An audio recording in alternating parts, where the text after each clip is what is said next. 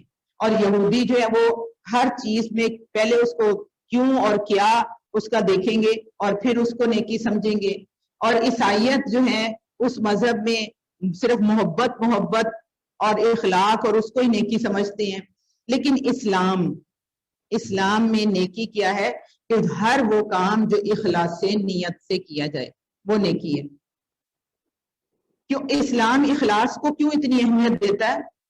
باقی جو ساری چیزیں نا ان میں تو گڑبڑ ہو سکتی ہے لیکن اخلاص میں نہیں ہو سکتی. جو کام خالص نیت کے ساتھ، خالص دل کے ساتھ، دل کے شوق کے ساتھ کیا جاتا ہے قبول نہیں ہوتا ہے.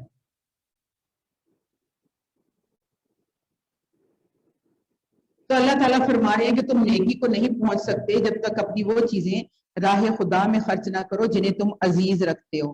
اب اللہ تعالیٰ نے دیکھیں سارا کچھ نہیں مانگا کہ جو کچھ تمہیں پسند ہو سارا کچھ ہی لگا دو. کوئی نئی کسی کا نیا گھر بن رہا ہو نا تو وہ نئی چیزیں جو ہے نا وہ سنبھال کے رکھ رہی ہوتی ہے.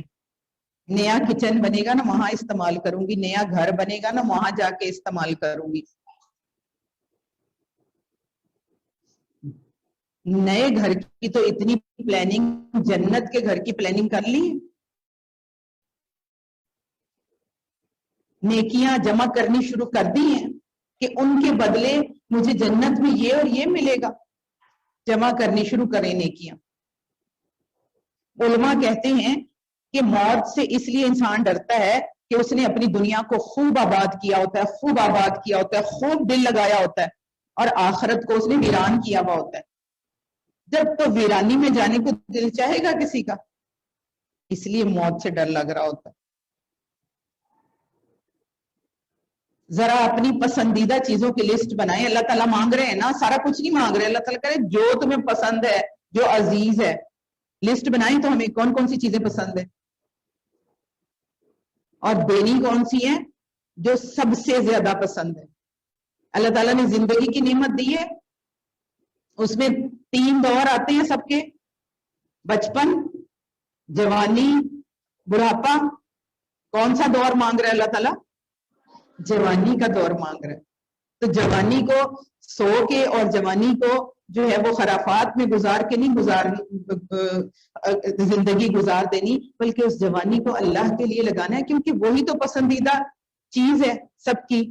تو اللہ تعالیٰ پسندیدہ چیز مانگ رہا ہے. تو اللہ تعالیٰ فرما رہے ہیں کہ جو کچھ بھی تم خرچ کرو گے اللہ اس سے بے خبر نہیں ہوگا, کہ جو کچھ بھی خرچ جو اس کے دل میں ہے, کس نیت سے, کس ارادے سے, کس رویے سے وہ خرچ کر رہا ہے, اللہ اس سے بے خبر نہیں ہے. کھانے کی یہ ساری چیزیں جو شریعت محمدی میں حلال ہیں, بنی اسرائیل کے لیے بھی حلال تھی. البتہ بعض چیزیں ایسی تھی جنہیں توریت کے نازل کیے جانے سے پہلے بنی اسرائیل نے خود اپنے اوپر حرام کر لیا تھا. ان سے کہو اگر تم اپنے اعتراض میں سچے ہو تو لاؤ توریت اور پیش کرو اس کی کوئی عبارت. اس کے بعد جو لوگ اپنی جھوٹی گڑی ہوئی باتیں اللہ کی طرف منسوب کرتے رہے وہی در حقیقت ظالم ہیں. کہو اللہ نے جو کچھ فرمایا ہے سچ فرمایا ہے. اب یہ جو ہے کہاں سے ملے گی یہ ساری چیزیں؟ قرآن سے اور حدیث سے. جب دل چاہے کہ اللہ سے بات کروں تو کیا کرو؟ نماز پڑھو. اور جب دل چاہے کہ اللہ مجھ سے بات کرے تو پھر کیا کرنا ہے؟ قرآن پڑھنا ہے. جب ہم اللہ کی خاطر اپنی نیند بھی قربان کریں گے, اپنا وقت بھی, اپنی صلاحیتیں بھی اللہ کی راہ میں لگائیں گے, اللہ کی رضا کے لیے دن رات لگا رہے ہوں گے, تو پھر ہمیں ایمان کا مزہ بھی نصیب ہوگا, مزہ بھی نصیب ہوگا. تو اللہ تعالیٰ آگے فرما رہے ہیں کہ اللہ نے جو کچھ فرمایا ہے سچ فرمایا ہے. تم کو یکسو ہو کر ابراہیم کے طریقے کی پیروی کرنی چاہیے.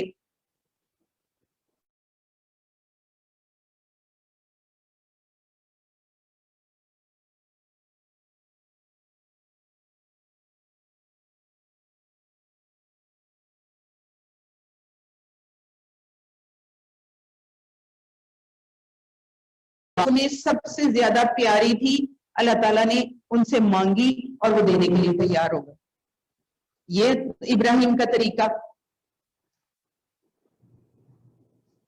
اور اس کے بعد اللہ تعالیٰ فرما رہے ہیں کہ بے شک سب سے پہلی عبادت گاہ جو انسانوں کے لیے تعمیر ہوئی ہے وہی ہے جو مکہ میں واقع ہے. اب یہاں سے کیا سمجھ آ رہی ہے؟ خانہ کعبہ قبلہ اول, اور اس کو خیر و برکت دی گئی اور تمام جہان والوں کے لیے مرکز ہدایت بنایا گیا تھا. اب یہ جو ہے نا خانہ کعبہ, اس کی عالم انسان میں اس کی مثال ایسی ہے جیسے انسانی جسم میں دل کی مثال ہے. دل کا کیا کام ہوتا ہے؟ وہ سارے جسم کو کے خون کو جو ہے وہ پمپ کر رہا ہوتا ہے, صاف کر رہا ہوتا ہے, اور پھر پورے اس کو پہنچا رہا ہوتا ہے اس کی جگہ جگہ جہاں پہ اس نے پہنچنا ہوتا ہے, جو مقرر جگہ وہ وہاں پہنچا رہا ہوتا ہے. تو خانہ کعبہ کی مثال بھی ایسے ہی ہے کہ پوری دنیا سے انسان کھچ کھچ کر کعبہ آتے ہیں اور گناہوں سے پاک ہو کر واپس اپنی اپنی جگہ پہ بھیج دیے جاتے ہیں. ایسے ہی ہے نا. اللہ تعالیٰ فرما رہے کہ تمام جہان والوں کے لیے اس کو مرکز ہدایت بنایا گیا تھا اور اس میں کھلی ہوئی نشانیاں ہیں. ابراہیم کا مقام عبادت ہے اور اس کا حال یہ ہے کہ جو اس میں داخل ہوا مامون ہو گیا. مسجد حرام میں ایک نماز کا اجر 1,00,000 نمازوں سے زیادہ. اور لوگوں پر اللہ کا یہ حق ہے کہ جو اس گھر تک پہنچنے کی استطاعت رکھتا ہو وہ اس کا حج کرے، اور جو کوئی اس حکم کی پیروی سے انکار کرے تو اسے معلوم ہو جانا چاہیے کہ اللہ تمام دنیا والوں سے بے نیاز ہے. استطاعت جو ہے وہ یہاں پہ ہم سیکھیں کہ استطاعت میں کیا کیا چیزیں آتی ہیں. استطاعت میں سب سے پہلے اس کی ذاتی صحت آتی ہے اور سفر کا امکان کہ وہ سفر کر بھی سکتا ہے یا نہیں کر سکتا، اور پھر اس کے علاوہ راستوں کا امن و امان بھی شامل ہے، یہ بھی استطاعت میں آتا ہے. آگے اللہ تعالیٰ فرما رہے ہیں کہو اے اہل کتاب تم کیوں اللہ کی باتیں ماننے سے انکار کرتے ہو؟ جو حرکتیں تم کر رہے ہو اللہ سب کچھ دیکھ رہا ہے. کہو اے اہل کتاب یہ تمہاری کیا روش ہے کہ جو اللہ کی بات مانتا ہے اسے بھی تم اللہ کے راستے سے روکتے ہو اور چاہتے ہو کہ وہ ٹیڑھی راہ چلے، حالانکہ تم خود اس پر گواہ ہو تمہاری حرکتوں سے اللہ غافل نہیں ہے. اے لوگوں جو ایمان لائے ہو، اگر تم اہل کتاب میں سے اگر تم نے ان اہل کتاب میں سے ایک گروہ کی بات مانی تو یہ تمہیں ایمان سے پھر کفر کی طرف پھیر لے جائیں گے. تمہارے لیے کفر کی طرف جانے کا کیا موقع باقی ہے جبکہ تم کو اللہ کی آیات سنائی جا رہی ہیں اور تمہارے درمیان اس کا رسول موجود ہے. جو اللہ کا دامن مضبوطی سے تھامے گا وہی راہ راست پا لے گا. اے لوگوں جو ایمان لائے ہو اللہ سے ڈرو جیسا کہ اس سے ڈرنے کا حق ہے. اللہ کی ناراضگی سے بچو جیسا کہ اس کی ناراضگی سے بچنے کا حق ہے. تم کو موت نہ آئے مگر اس حال میں کہ تم مسلم ہو اور تم سب مل کر اللہ کی رسی کو مضبوط پکڑ لو اور تفرقہ میں نہ پڑو. اب یہاں پہ اللہ کی رسی ایک چیز یہ جیسا کہ اس سے ڈرنے کا حق ہے، جیسے کہ جس چیز سے محبت کر لیتے ہیں، جس انسان سے محبت کر لیتے ہیں اس کو ناراض نہیں کرتے بلکہ اس کو راضی رکھنے کے لیے ہر وقت کوشش جو ہے وہ کرتے رہتے ہیں. تو وہ انسان، وہ رشتے جس اللہ نے پیدا کیے ہیں، جس اللہ نے وہ محبت ہمارے دلوں میں ڈالی ہے، تو اس اللہ سے سب سے بڑھ کے محبت کرنا. اور پھر جو ہے اللہ کی رسی کس کو کہا گیا؟ قرآن کو. اور اللہ کی رسی جو ہے اس کو پکڑ لینا. رسی کیا کام کرتی ہے؟ رسی نیچے سے اوپر لے جانے کا کام کرتی ہے، اور رسی جو ہے وہ نیچے بھی لے جاتی ہے. اس کو نیچے سے بھی کوئی چیز کھینچنی ہو تو وہ رسی رسی استعمال ہوتی ہے، اور کسی چیز کو باندھنا ہو تو تب بھی رسی استعمال ہوتی ہے. تو دیکھیں اللہ کی رسی یہاں پہ قرآن ہے. اس کو پکڑ لینے سے مراد ہے کہ وہ پستیوں میں گرنے سے بچاتا ہے، گمراہیوں میں گرنے سے بچاتا ہے، اور اوپر درجات بلند کرنے کا ذریعہ بھی قرآن ہی ہے. اور باندھنا کیسے ہے کہ وہ اللہ اور بندے کے تعلق کو مضبوط کرتا ہے. جتنا وہ قرآن کے ساتھ جڑ کے رہتا ہے بندہ، اس کا تعلق اللہ سے مضبوط ہوتا چلا جاتا ہے. تو یہ کام کر رہی ہوتی رسی، یعنی کہ اللہ اور بندے کے تعلق کو مضبوطی سے باندھتی ہے. تو اللہ تعالیٰ کہہ رہے ہیں اس قرآن کو پکڑ لو.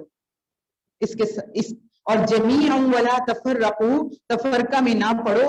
ٹیم ورک بتایا جا رہا ہے، اجتماعیت سکھائی جا رہی ہے کہ چاہے مل کر تھامو رسی کو، اکیلے ہو کر تھامو. دونوں طریقے سے بتایا جا رہا ہے. اور دیکھیں قرآن پڑھیں، اکٹھے بیٹھ کے جب قرآن پڑھ رہے ہوتے ہیں تو وہ فائدہ مل رہا ہوتا ہے جو کہ اکیلے پڑھنے میں نہیں مل رہا ہوتا. ایسے ہی ہے نا، ایک دوسرے سے ڈسکس کرتے ہیں، رائے بنتی ہے تو زیادہ اچھا اس سے فائدہ حاصل ہوتا ہے.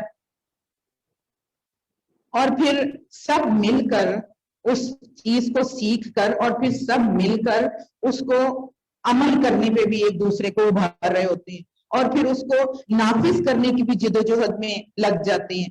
تو ہم سب قرآن پہ عمل، قرآن کو سیکھنے سکھانے والے، پڑھنے پڑھانے والے، اس پر عمل کرنے والے، اور ان کوششوں کو کرنے والے کہ اس قرآن کو نافذ کرنے والے. تو اللہ تعالیٰ سے دعا ہے کہ قرآن کے یہ ثمرات ہم بھی دیکھیں اور ہماری نسلیں بھی دیکھیں. اب یہاں پہ ذرا تھوڑا سا ہم یہ فرقے کو بھی سمجھتے چلیں. نبی اکرم صلی اللہ علیہ وسلم سے پہلے امتیں مختلف فرقوں میں تقسیم ہو گئی تھی اور وہ تھے 72 فرقے. جو ہمیں حدیث ملتی ہے نا کہ میری جو ہے وہ یہ قوم جو ہے اس میں 72 فرقے بنیں گے. تو دیکھیں فرقہ جو ہوتا ہے نا, ہم کہیں کہ ہمارے جو مسلمانوں کے اندر جو کوئی کسی نے نام رکھ لیے نا اپنے اپنے, کسی نے دیوبندی, کسی نے بریلوی, کسی نے اہل حدیث, وہ فرقے نہیں ہیں. فرقے نہیں ہیں. فرقے تو ہیں عیسائیت, یہودیت, نصرانیت. فرقے تو یہ ہیں جو مسلمانوں کے اندر یہ نام رکھ لیے گئے. یہ اصل میں مکتبہ فکر ہے, سوچ ہے ان کی. انہوں نے بنیاد سب کی ایک ہی ہے. بنیاد کیا ہے؟ قرآن اور سنت. اس میں سے کسی نے اپنی سوچ کے مطابق ان احادیث کو لیا تو انہوں نے اپنا نام اہل حدیث رکھ لیا. کسی نے اپنی سوچ کے مطابق ادھر سے لیا, اس نے دیوبندی رکھ لیا, بریلوی رکھ لیا. باقی فرقے نہیں ہیں یہ. ہم مسلمان جو ہے وہ ایک ہی امت ہے. اور پھر اللہ تعالیٰ فرما رہے ہیں اللہ کے اس احسان کو یاد رکھو جو اس نے تم پر کیا ہے. تم ایک دوسرے کے دشمن تھے, اس نے تمہارے دل جوڑ دیے, اس کے فضل و کرم سے تم بھائی بھائی بن گئے. اللہ نے تم کو اس سے بچا لیا. اس طرح اللہ اپنی نشانیاں تمہارے سامنے روشن کرتا ہے, شاید کہ ان علامتوں سے تمہیں اپنی فلاح کا سیدھا راستہ نظر آ جائے. ایک اور میں آپ کو حدیث کا مفہوم سمجھاتی چلوں کہ یہود 71 فرقوں میں بٹ گئے, نصارہ 72 فرقوں میں, اور میری امت جو ہے نا وہ 73 فرقوں میں بٹ جائے گی, جن میں سے ایک فرقے کے سوا, یعنی ایک گروہ کے سوا سب دوزخی ہوں گے. صحابہ نے پوچھا کہ وہ نجات پانے والا فرقہ کون سا ہوگا؟ تو اللہ کے نبی نے کیا جواب دیا؟ ما انا علیہ و اصحابی, یعنی وہ فرقہ اسی راہ پر چلے گا جس پر میں اور میرے اصحاب ہیں. نبی کے طریقے پہ چلنے والا جو ہے بالکل اس کے مطابق جو قرآن و سنت سے ہمیں مل رہا ہے, وہ گروہ جو وہ ہے وہ کون ہوگا؟ جہنم سے بچنے والوں میں شامل ہوگا. ترمذی کتاب الایمان کی یہ حدیث ہے. اللہ تعالیٰ آگے فرما رہے ہیں تم میں سے کچھ لوگ تو ضرور ایسے ضرور ہی رہنے چاہیے جو نیکی کی طرف بلائیں, بھلائی کا حکم دیں اور برائیوں سے روکتے رہیں. جو لوگ یہ کام کریں گے وہی فلاح پائیں گے. امت وسط بنایا گیا اور کام کیا دیا گیا, یأمرون بالمعروف وتنہون عن المنکر. تو اللہ تعالیٰ فرما رہے ہیں کہ جو یہ کام کرتے رہیں گے وہی فلاح پائیں گے. اب نیکی کا حکم دینا اور برائی سے روکنا ایک ہی بات ہے نا, کام ایک ہی ہے کہ وہ جو برائیاں نظر آ رہی ہیں ان برائیوں کو ختم کرنے کے لیے ان کی جگہ وہ نیکی کی بات بتانا, وہ صحیح والا حکم سمجھانا, یہ کام ہے. اور کامیابی, اگر کامیابی چاہتے ہو تو یہ دونوں کام کرنے پڑیں.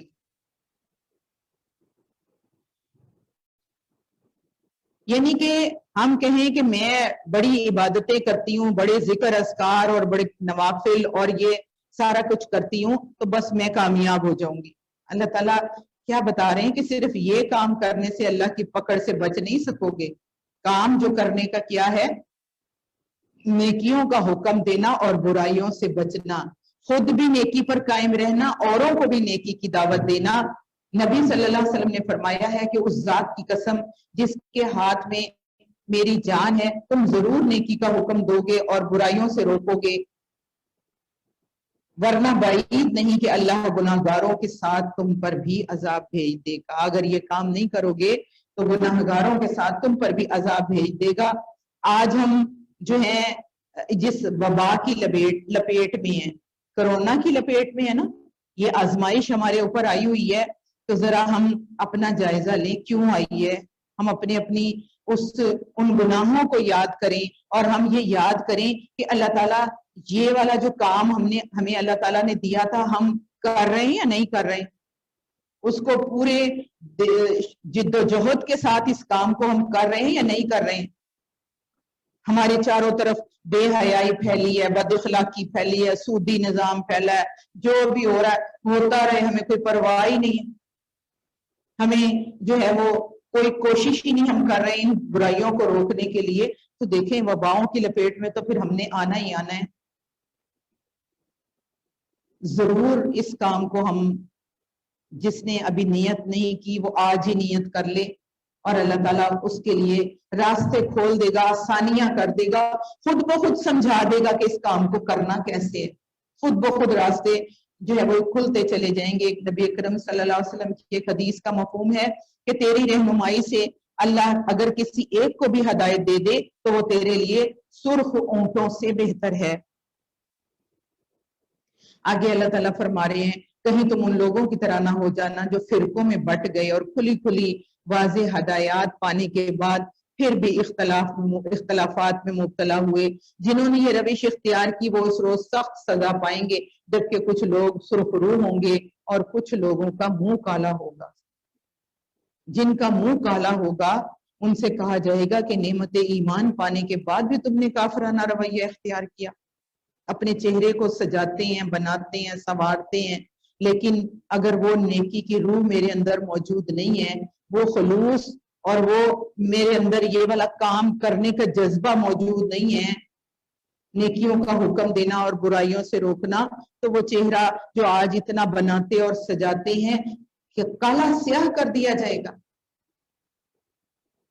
اور کہا کیا جائے گا جن کا منہ کالا ہوگا ان سے کہا جائے گا نعمت ایمان پانے کے بعد بھی تم نے کافرانہ رویہ اختیار کیا، اچھا تو اب اس کفران نعمت کے صلے میں عذاب کا مزہ چکھو۔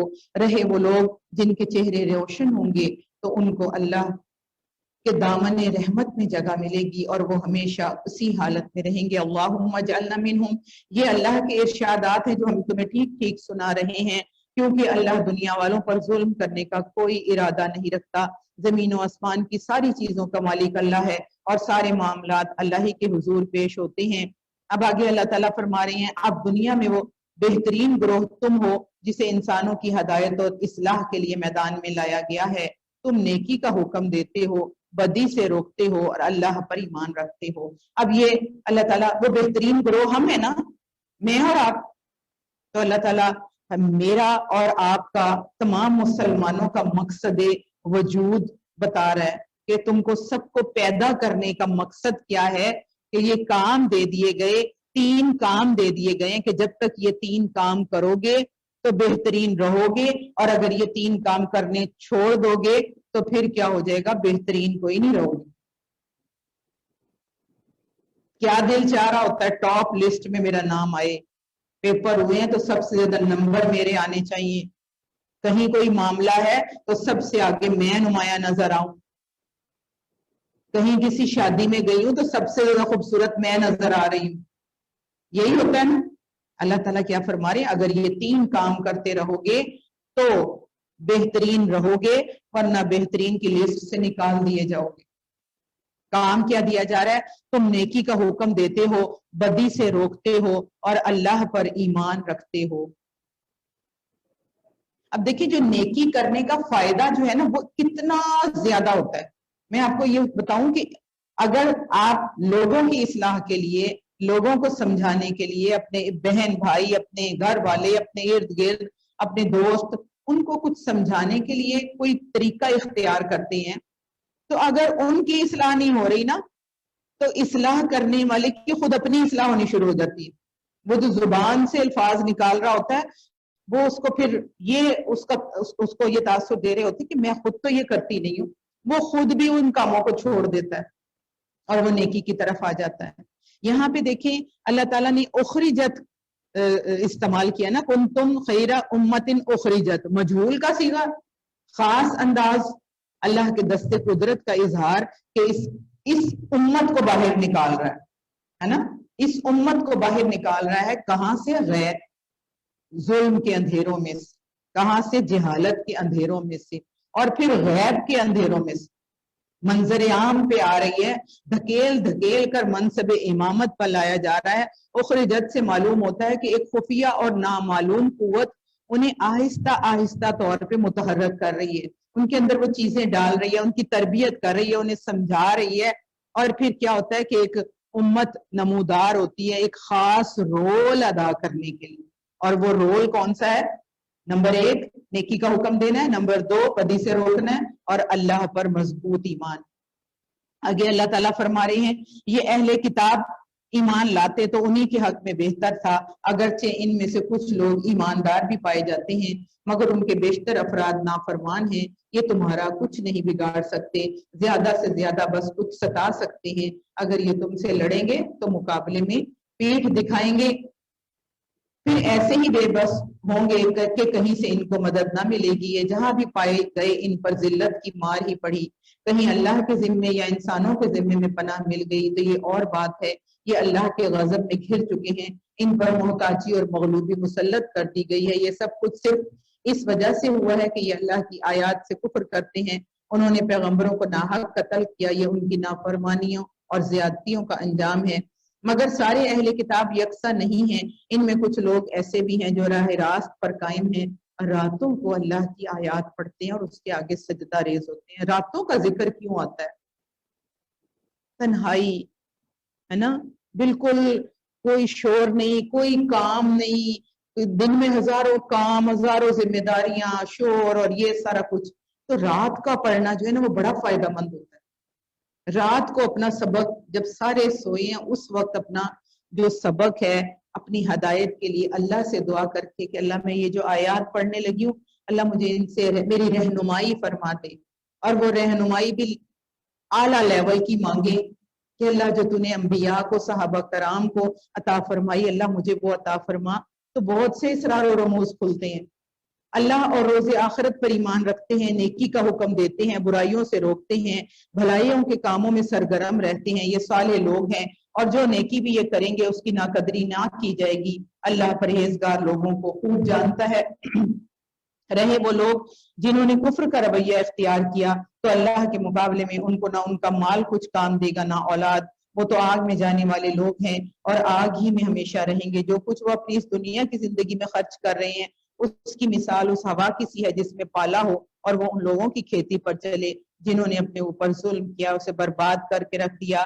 اللہ نے ان پر ظلم نہیں کیا، در حقیقت یہ خود اپنے اوپر ظلم کر رہے ہیں۔ اے لوگوں جو ایمان لائے ہو، اپنی جماعت کے لوگوں کے سوا دوسروں کو اپنا رازدار نہ بناؤ، یہ تمہاری خرابی کے کسی موقع سے فائدہ اٹھانے سے نہیں چوکتے، تمہیں جس چیز سے نقصان پہنچے وہی ان کو محبوب ہے، ان کے دل کا بغض ان کے منہ سے نکلا پڑتا ہے اور جو کچھ وہ اپنے سینوں میں چھپائے ہوئے ہیں وہ اس سے شدید تر ہے۔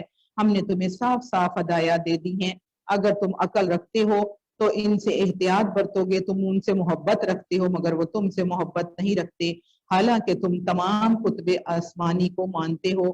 جب وہ تم سے ملتے ہیں تو کہتے ہیں کہ ہم نے بھی مان لیا، مگر جب وہ جدا ہوتے ہیں تو تمہارے خلاف ان کے غیظ و غضب کا یہ حال ہوتا ہے کہ اپنی انگلیاں چبانے لگتے ہیں۔ ان سے کہہ دو کہ اپنے غصے میں آپ جل مرو، اللہ دلوں کے چھپے ہوئے راز تک جانتا ہے۔ تمہارا بھلا ہوتا ہے تو ان کو برا معلوم ہوتا ہے اور تم پر کوئی مصیبت آتی ہے تو یہ خوش ہوتے ہیں۔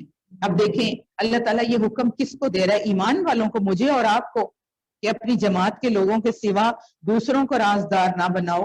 اب وہ دوسرے کون ہیں؟ اللہ تعالیٰ یہود و نصارہ کی بات کر رہے ہیں، ظاہر ہے یہی فرقے تھے، ان کو رازدار نہ بناؤ۔ یعنی کہ اصل چیز یہاں پہ یہ سمجھائی جا رہی ہے کہ ایک مسلم ریاست، ایک مسلم حکومت میں اہم عہدے ان کو نہیں دینے، اہم عہدوں پر غیر مسلموں کو فائز نہیں کرنا۔ ابو موسیٰ عاشری نے حضرت عمر سے پوچھا، فرماتے ہیں کہ میرے پاس ایک نصرانی کاتب ہے، کاتب ہوتا ہے لکھنے والا، نصرانی عیسائی، انہوں نے کہا کہ میرے پاس ایک عیسائی کاتب ہے، تو فرمایا حضرت عمر نے فرمایا کہ اللہ تجھے مارے، یہ تو نے کیا کیا؟ کہا کہ کیا تو نے اللہ کا یہ فرمان نہیں سنا کہ ایمان والے یہود و نصارہ کو دوست نہ بنائیں؟ تم نے کسی مسلمان کو کیوں نہیں بنا لیا؟ تو میں نے عرض کیا کہ اے امیر المومنین، مجھے تو اس کی کتابت سے غرض ہے، مجھے تو اس کے کام سے غرض ہے، اس کا دین اس کے لیے۔ حضرت عمر نے فرمایا جب اللہ نے انہیں رسوا کر دیا ہے تو میں ان کی تکریم نہیں کر سکتا، جب اللہ نے انہیں ذلیل کر دیا ہے تو میں انہیں عزت نہیں دے سکتا، جب اللہ نے ان کو دور کر دیا ہے تو میں ان کو قریب نہیں کر سکتا۔ یعنی کہ جو اہم عہدے ہیں جہاں پہ سے کہ راز ہمارے جو ہیں وہ دوسرے لوگوں تک، دوسرے یہ جو جماعت کے علاوہ اللہ تعالیٰ کہہ رہے دوسرے لوگ، وہاں تک وہاں پہ ہمارے راز جب ان کے پاس جاتے ہیں تو ان عہدوں پہ ہم نے ان کو فائز نہیں کرنا۔ آج ہم نے جو ہے ہمارے ملک میں جو ہے اس چیز کو جاری کرنے کی بڑی کوششیں کی جا رہی ہیں کہ قادیانی کو بٹھا دو، وزیر بنا لو اور اس کو یہ کر لو، تو اللہ والے جو ہے اللہ ان کے دل میں ڈالتا ہے اور وہ اس وقت وہ کھڑے ہو کے اور جو ہے اس کے خلاف آواز اٹھاتے ہیں. تو شکر ہے کہ ایسا تو کچھ نہیں ہے، مگر ایک ہندو کو جج بنایا ہوا، اللہ تعالیٰ ہدایت عطا فرمائے. پھر آگے اللہ تعالیٰ فرما رہے ہیں مگر ان کی کوئی تدبیر تمہارے خلاف کارگر نہیں ہو سکتی، کوئی راز ادھر سے ادھر پہنچا دیا، یہ ان کی تدبیر ہوگی نا، کوئی کارگر ثابت نہیں ہو سکتی، بشرطیے کہ تم صبر سے کام لو اور اللہ سے ڈر کر کام کرتے رہو. جو کچھ یہ کر رہے ہیں اللہ اس پر حاوی ہے. اس کے بعد اللہ تعالیٰ فرما رہے اے پیغمبر صلی اللہ علیہ وآلہ وسلم، مسلمانوں کے سامنے اس موقع کا ذکر کرو جب تم صبح سویرے اپنے گھر سے نکلے تھے اور احد کے میدان میں مسلمانوں کو جنگ کے لیے جا بجا مامور کر رہے تھے. جنگ احد کا واقعہ یاد ہو گئی ہے نا، اس کے بعد اب یاد کروایا جا رہا ہے کہ جنگ احد پہ تبصرہ کیا جا رہا ہے، بعد میں جائزہ لیا جا رہا ہے نا بیٹھ کے. تو یہ جو صبح سویرے ہے نا، صبح سویرے کیوں؟ بابرکت ٹائم. نبی اکرم صلی اللہ علیہ وسلم نے فرمایا کہ میری امت کی صبح میں اللہ نے برکت ڈال دی ہے. اپنا اپنا جائزہ لیں، صبح صبح کیا کیا کرتے ہیں، کچھ کرتے بھی ہیں یا سوئے رہتے ہیں؟ برکتیں ہم نے خود ختم کی ہیں صبح سو کے. اپنا ٹائم جو ہے اس کو صبح برکت والا ٹائم جو ہے وہ اس کو ہم نے ایسے گوا دیا. صبح جاگ کر کیا کروں یہ پوچھا جاتا ہے جب کہتا ہے کہ صبح اٹھیں کہ کیا کروں. نماز کے بعد دعائیں، اذکار جو صبح و شام کے اذکار ہیں، تلاوت ہے، اور پھر اس کے بعد اپنے بہت سارا دن کی ذمہ داریوں میں سے بہت سی ذمہ داریاں صبح پوری کر لی جائیں تو بڑا سارا دن بڑا آسانی سے کے ساتھ گزرتا ہے. ہم نے اللہ نے ہمیں اپنے دین کے لیے چنا، اللہ نے ہمیں کام دیا امر بالمعروف اور نہی عن المنکر کا، تو ہم جو آپ الٹے راستے پہ چل چکے ہیں نا، تو ہمیں اپنے معمولات کو بدلنا ہوگا، تبھی جا کر یہ کام کر سکیں گے. اللہ تعالیٰ آگے فرما رہے ہیں اللہ ساری باتیں سنتا ہے اور وہ نہایت باخبر ہے. یاد کرو جب تم میں سے دو گروہ بزدلی دکھانے پر آمادہ ہو گئے. آمادہ ہو جانا کیا ہوتا ہے؟ دل کا ارادہ، اور وہ دل کے ارادے میں جو باندھ لیتے ہیں وہی پھر کام کر رہے ہوتے ہیں. تو اللہ تعالیٰ فرما رہے ہیں حالانکہ اللہ ان کی مدد پر موجود تھا اور مومنوں کو اللہ ہی پر بھروسہ رکھنا چاہیے. آخر اس سے پہلے جنگ بدر میں اللہ تمہاری مدد کر چکا تھا، حالانکہ اس وقت تم بہت کمزور تھے، لہٰذا تم کو چاہیے کہ اللہ کی ناشکری سے بچو. امید ہے کہ اب تم شکر گزار بنو گے. اللہ کا شکر ادا کریں کہ اللہ تعالیٰ نے ہمیں حزب اللہ میں شامل کیا ہے، اللہ کے گروہ میں ہم شامل ہیں. تو اللہ جو ہم سے کام لینا چاہتا ہے اللہ تعالیٰ اس کے لیے بھی ہماری مدد فرما دے، اور اللہ کا شکر ادا کریں کہ اللہ نے ہمیں حزب الشیطان میں شامل نہیں کیا. آگے اللہ تعالیٰ فرما رہے ہیں یاد کرو جب تم مومنوں سے کہہ رہے تھے کیا تمہارے لیے بات کافی نہیں کہ اللہ 3000 فرشتے اتار کر تمہاری مدد کرے. بے شک اگر تم صبر کرو اور اللہ سے ڈرتے ہوئے کام کرو تو جس آن دشمن تمہارے اوپر چڑھ آئیں گے اسی آن تمہارا رب 5000 صاحب نشان فرشتوں سے تمہاری مدد کرے گا. یہ بات اللہ نے تمہیں اس لیے بتا دی ہے کہ خوش ہو جاؤ اور تمہارے دل مطمئن ہو جائیں.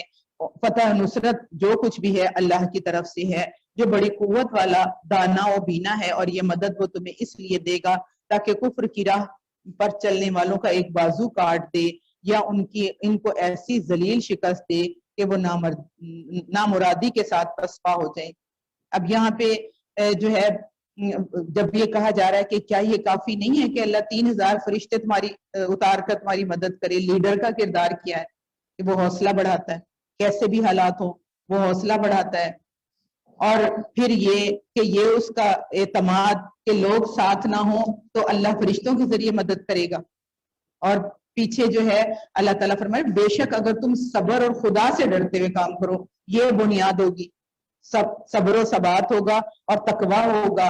تو تقویٰ جو ہے وہ تقویٰ کو جیسے کہ ہم اپنے روپے پیسے لے کے ساتھ چلتے ہیں نا تو ہمیں بڑا بھروسہ ہوتا ہے کہ میرے ساتھ جو ہے وہ روپیہ اور پیسہ ہے، کوئی ایسا کہیں ضرورت پیش آئے گی تو میں نکال لوں گی. تو اس طرح تقویٰ کو بطور کرنسی، وہ بھی ظاہر ہے لے کے چلنا ہے اعتدال کے ساتھ سارا کچھ، لیکن تقویٰ کو بطور کرنسی اپنے ساتھ رکھیں، چاہے اکیلے ہوں، چاہے گھر میں ہوں، چاہے باہر ہوں، چاہے سفر میں ہوں، چاہے کہیں جاب کرتے ہیں، چاہے کاروبار کرتے ہیں، اس کرنسی کو ضرور اپنے ساتھ رکھیں۔